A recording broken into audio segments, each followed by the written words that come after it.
$1 million. $59 million. $64 million is your bid, sir, for $98 million. Thank you, Yuki. Congratulations. Thank you very much. Sans titre, 1982. C'est le nom du tableau qui vient d'être vendu aux enchères pour plus de 100 millions de dollars. Et ce tableau a été fait par un homme. Un homme qui a bousculé le monde de l'art dès qu'il a commencé à graffer. Un homme qui s'est battu toute sa vie contre le racisme. Un homme au style unique. Un homme à la carrière aussi éphémère qu'époustouflante. Et cet homme, c'est Jean-Michel Basquiat.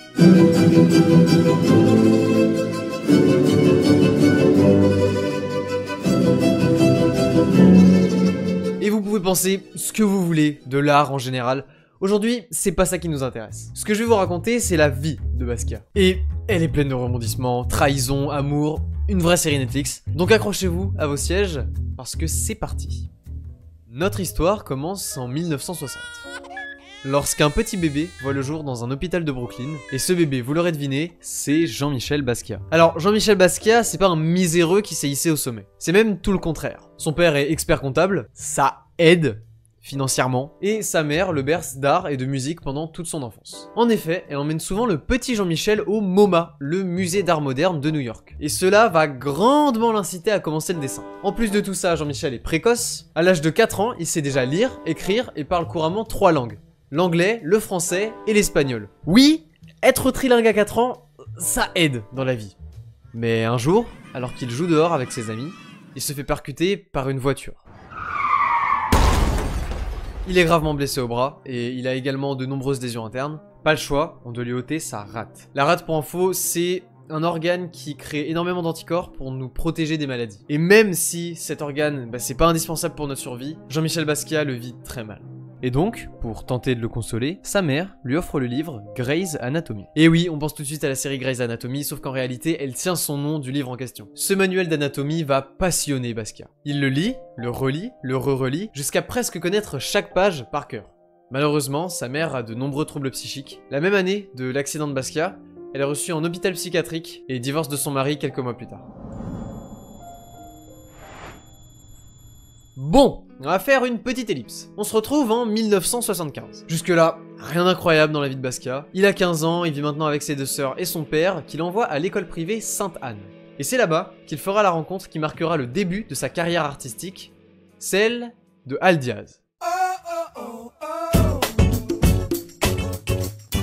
Al Diaz et Basquiat sont tous les deux graffeurs. Inévitablement, ils s'entendent super bien. Ils font des conneries, ils rigolent, comme 2 amis de lycée normaux quoi. Ils aiment taguer ensemble, en toute légalité. Et 1 an après leur rencontre, ils trouvent enfin un nom pour leur duo, Saymo, qui est une contraction de Same Old Shit. Le nom vient à la base d'une expression qu'ils utilisaient dans leur bande de potes. Saymo, c'est pas des tags comme les autres. C'est des messages poétiques, engagés, allant souvent jusqu'à dénoncer la société dans laquelle ils vivent. Samo, comme une nouvelle forme d'art. Samo, comme un Viagra à cette société flasque. C'est ce genre de tag, Samo. Et en quelques années, ça commence à prendre. Les gens connaissent Samo, ils apprécient son travail, et maintenant, ils veulent savoir qui c'est. On l'a dit précédemment, mais Jean-Michel, il est loin d'être stupide. Il sait pertinemment que c'est maintenant ou jamais pour propulser sa carrière d'artiste. Et alors, sorti de nulle part, dans une soirée organisée par Michael Holman, il tag ça. Lequel des noms suivants est omniprésent. Lee Harvey Oswald, l'assassin de John Kennedy, le logo Coca-Cola, le général Melonry ou Saymo. Et voilà, c'est fait. Euphorie générale. Les gens savent maintenant qui est Saymo. Mais Al Diaz, il est pas là. Why did you not, when he started coming out and saying I'm Saymo, did you feel the need to correct the record? I didn't because I wanted to be cool. Because I'm like, you know what, I'm too big for that. Because basically that's what it was. Because I was like, I'm not going to do that. I'm not going to chase it down. If you really need it that bad, take it. That was definitely mine. Al Diaz, il voyait Samo comme une marque, comme un produit. Il voulait pas associer sa tête au nom, parce qu'il trouvait que ça collait pas. Tandis que Jean-Michel, lui, l'a pris comme une opportunité pour propulser sa carrière. Il s'est accaparé le nom de Saymo pour sa propre popularité. L'amitié d'Al Diaz et Basquiat est détruite à jamais. Peu de temps après, celui qui est considéré comme le tagger star du moment signera la fin du duo par cette phrase mémorable: Saymo est mort.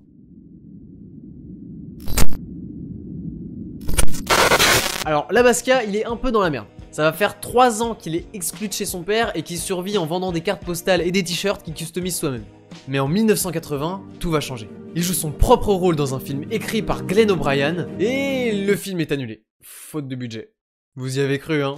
La même année, Basquiat commence enfin à exposer ses œuvres. Lors d'un événement temporaire, ses tableaux se retrouvent à côté de ceux de Keith Haring et Andy Warhol, deux grands noms du monde de l'art déjà à l'époque. Évidemment, l'exposition carton plein, elle fait beaucoup de bruit, et une femme du nom de Hanina Nozei tombe sous le charme des peintures de Jean-Michel. Donc, elle arrive et elle lui dit « Hey !» Elle parle pas du tout comme ça, hein. « Hey, il y a une place dans le sous-sol de ma galerie qui vient de se libérer, et j'ai vu tes peintures et elles font du chiffre. Viens, tu fais des tableaux et je te les paye tous. » Je vous laisse imaginer, mais Basquiat, il est refait, il a un atelier, un travail, et il peut passer ses journées à peindre. Sauf que c'est pas la fin des emmerdes pour Jean-Michel. Et là, je dois vous parler d'une partie importante de sa carrière, le racisme. Et oui, on est en 1980, ça fait que 16 ans que Martin Luther King a fait son fameux rêve. I have a dream that my 4 little children will one day live in a nation where they will not be judged by the color of their skin, but by the content of their character. I have a dream today. Basquiat, lui, il a baigné dans cette atmosphère de haine raciale. Donc, quand il commence à travailler dans le sous-sol d'une galerie, des rumeurs s'éparpillent tout de suite. Les gens disent qu'on l'a enfermé pour qu'il fasse des tableaux à la chaîne. Et quand en interview, on lui demande si c'est vrai, il répond simplement « Non, si j'étais blanc, personne n'aurait dit ça ». Il va dénoncer le racisme dans beaucoup de ses tableaux, comme l'ironie du policier noir. Bon là, il n'y a pas trop besoin d'expliquer, il y a tout dans le titre. Ou encore Taxi 45e rue de Broadway, où on voit un chauffeur de taxi qui refuse de prendre son client parce qu'il est noir. Vous vous en doutez, c'est arrivé trop souvent à Basquiat. À un point où il avait besoin d'appeler un ami blanc pour lui permettre d'appeler un taxi. Il le dira lui-même plus tard, mes tableaux, c'est 80% de colère. Et même si Basquiat, à ce moment-là, il gagne plusieurs dizaines de milliers de dollars par peinture vendue, ces histoires, ça l'insupporte. Et ces histoires l'insupportent tellement qu'il va faire ce tableau. Alors, à ce moment-là de l'histoire, vous avez aucune idée de ce qu'il représente, mais juste, retenez-le. Fin de la parenthèse racisme. Basquiat avait du succès auprès des filles. Totalement out of context. Ah, il avait un petit charme, hein, un peu négligé, beaucoup de charisme. En plus, il était pas stupide. Il avait tout pour lui. Et il finit par sortir avec une chanteuse, pas super connue à l'époque, Madonna. Peut-être qu'elle fera un truc sympa plus tard.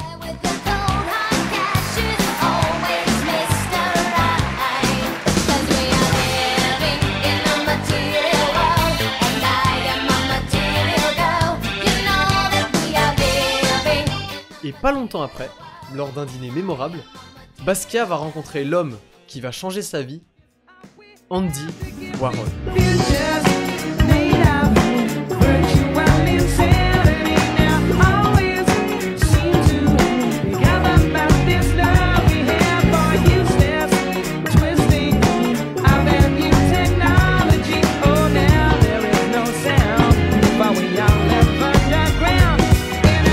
Faut que vous vous rendiez compte à quel point tout le monde connaît Andy Warhol à l'époque. Il est le créateur d'un nouveau mouvement artistique, le pop art, rien que ça. Ça fait quelques années qu'il a révolutionné le monde de l'art avec cette peinture, et c'est aussi le mentor de Basquiat. Et vraiment, faut que je vous raconte l'anecdote de leur rencontre parce que elle est légendaire. Il n'y a pas de moment qui résume mieux le caractère de ces deux-là. Donc, on restitue. Jean-Michel Basquiat, Andy Warhol. Ils s'étaient déjà croisés lors d'expositions dont je vous ai parlé avant, mais ils n'avaient jamais vraiment eu l'occasion de discuter. Et dans le mood, on prend cette photo d'eux. Bon, elle est un peu rigolote, mais en vrai, elle a rien de spécial. Donc, Basquiat, qui vient littéralement de rencontrer son mentor, son idole, y a pas de personne plus aux anges que lui à ce moment-là. Et bah, il prend le Polaroid, et il se barre. Vraiment, il se barre.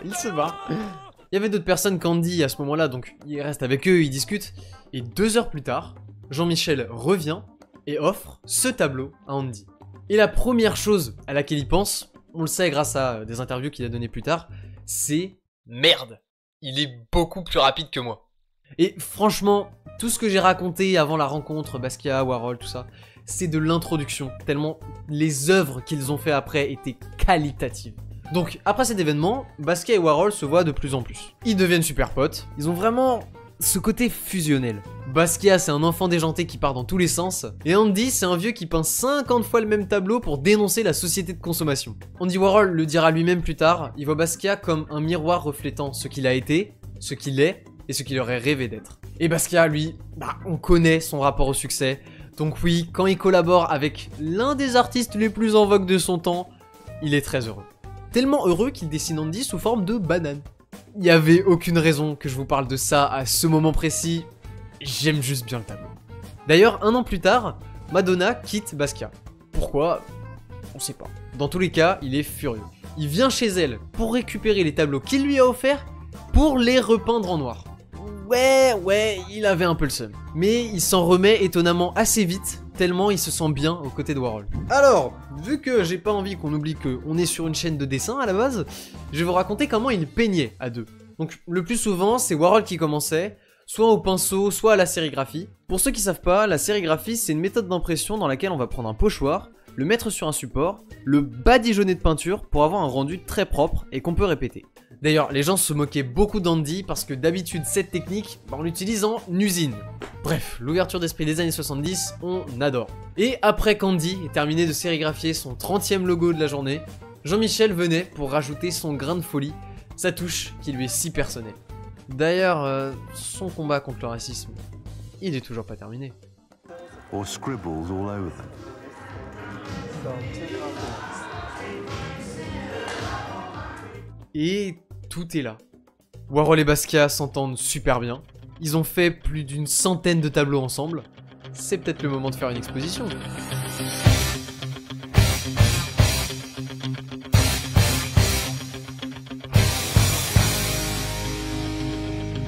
Pour les photos de promotion, Basquiat veut un combat de boxe entre les deux artistes.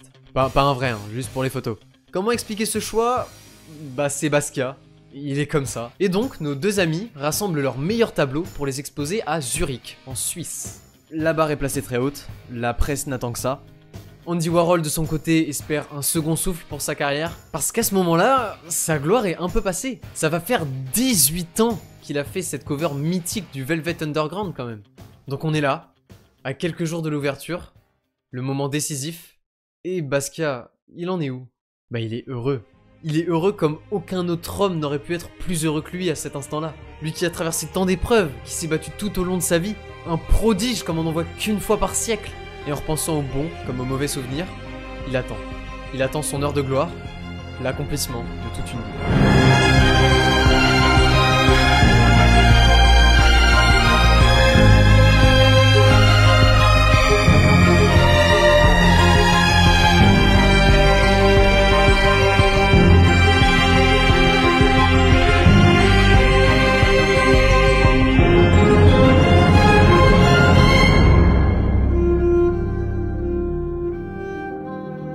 Qu'est-ce qu'a donné l'expo?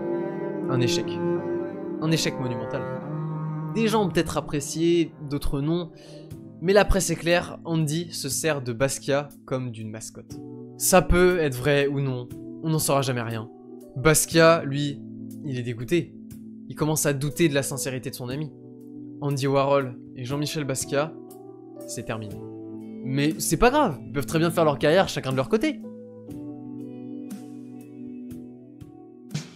Inventeur du pop art, véritable révolution plastique qui nous a fait découvrir la beauté des objets quotidiens, devenu source d'inspiration pour les peintres et sculpteurs des années 60, Andy Warhol disparaît à l'âge de 58 ans à la suite d'une intervention chirurgicale dans un hôpital new-yorkais. Célèbre dans le monde entier pour ses toiles vendues à prix d'or, Andy Warhol était également le pionnier du cinéma underground. Andy Warhol, le roi du pop art, meurt à l'âge de 59 ans. Basquiat ne va pas bien du tout. Il allait déjà mal, mais la mort d'Andy n'arrange rien. Il continue sa carrière, difficilement quand même, mais je vais vous mettre un extrait, on a l'impression qu'il est vide de l'intérieur. Is there any anger in you? Any anger in your Of course there is. Yeah, of course there is. Talk about that. Tell me what the anger is. What are you angry about?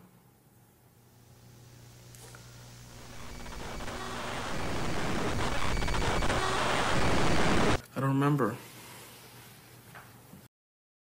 Le 12 août 1988, Basquiat est retrouvé mort dans son appartement de Manhattan. Et sa mort a choqué tout le monde. La presse ne s'y attendait pas, les gens ne s'y attendaient pas, parce qu'il est mort d'overdose. Sauf que ses proches le savaient. Andy Warhol savait que Basquiat était gravement addict à l'héroïne, et il s'en méfiait d'ailleurs. Et en vrai, je vous ai un peu menti. Madonna, elle a pas quitté Basquiat pour rien.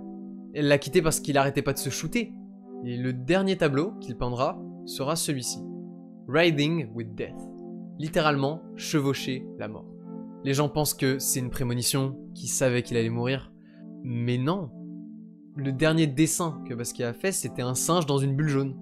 Pour dénoncer la façon dont les gens se moquaient de lui. Il est juste resté fidèle à lui-même. Il a dénoncé encore une fois le racisme. Basquiat disait souvent qu'il voulait être le plus grand artiste noir. Il l'était déjà avant sa mort. Mais en mai 2017, il s'est passé ça. $59 million now. At $59 million. 64 million is your bid, sir, for $98 million. Thank you, Yuki. Congratulations. Thank you very much. Non seulement il est, à l'heure d'aujourd'hui, le plus grand artiste noir, mais c'est surtout l'un des plus grands artistes du monde.